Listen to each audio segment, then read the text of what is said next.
दोस्तों, आज के इस दौड़ भरी या यूं कह लीजिए कि चूहे बिल्ली के जैसी ज़िंदगी में हम अपने आप को महान या बड़ा दिखाने के लिए दूसरों को नीचा दिखाने का कोई भी मौका हाथ से जाने नहीं देते। बस एक दूसरे को नीचा दिखाकर अपने आप को महान या बड़ा दिखाना ये आदत सी हो गई है लोगों की। पर सच तो यही है कि इंसान महान या बड़ा लोगों को नीचा दिखाकर नहीं, बल्कि अपने अच्छे कर्मों से ही बनता है। आजकल अक्सर लोगों के द्वारा किसी के अनपढ़ होने या गरीब होने का मजाक बनाया जाता है, पर हमें हमेशा ये ज़रूर याद रखना चाहिए कि विधाता ने हर एक इंसान को किसी न किसी उद्देश्य से ही भेजा है।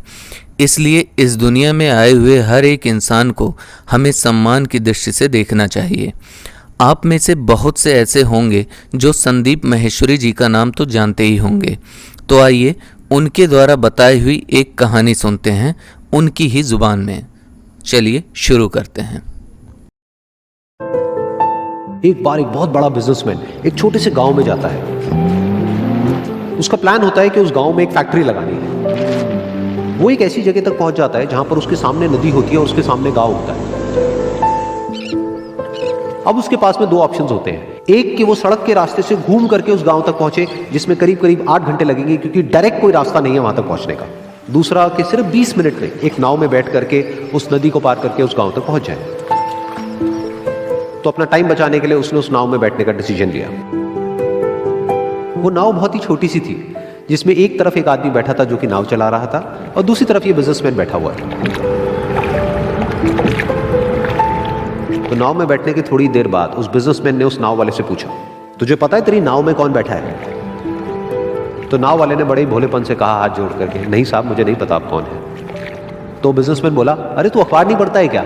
हर दूसरे दिन मेरी फोटो आती है अखबार में। तो नाव वाला बोला, अरे साहब, मुझे कहाँ पढ़ना लिखना आता है। मैं बहुत छोटा सा था जब मेरे पिताजी गुजर गए थे, तो अपने परिवार का ध्यान रखने के लिए मैं बचपन से ही काम में लग गया, और तभी मेरा स्कूल छूट गया। ये सुन करके उस बिजनेसमैन ने उसका मजाक उड़ाते हुए उसको कहा, तुझे पढ़ना लिखना तक नहीं आता है, ऐसी जिंदगी का क्या फायदा।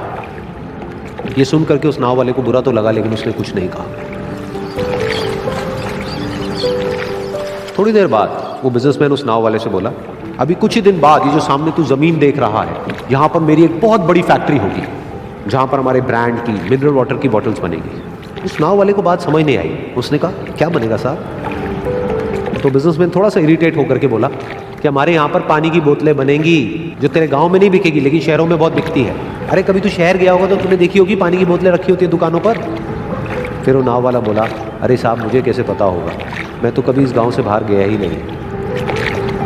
फिर वो बिजनेसमैन उसके ऊपर हंसते हुए बोला, तू कभी इस गांव से बाहर तक नहीं गया, तुझे पता ही नहीं कि शहर क्या होता है। अरे ऐसी जिंदगी का क्या फायदा।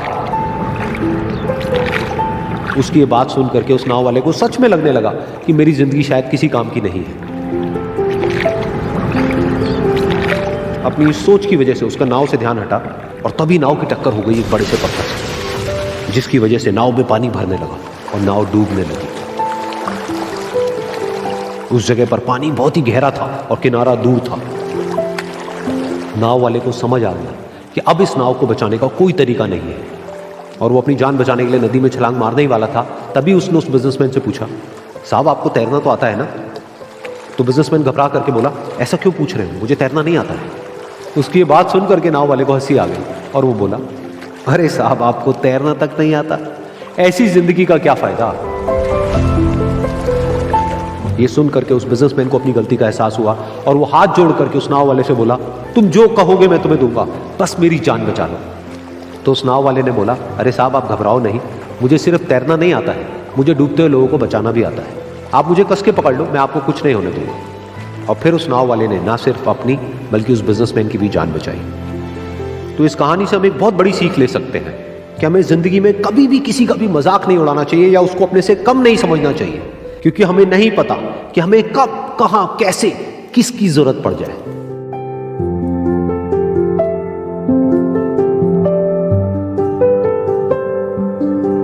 दोस्तों, कहानी कैसी लगी कमेंट बॉक्स में बताना मत भूलिएगा, और अगर कहानी आपको अच्छी लगी हो तो लाइक और दूसरों को सुनाने के लिए शेयर ज़रूर करिएगा। मिलते हैं नेक्स्ट वीडियो में, तब तक अपना ख्याल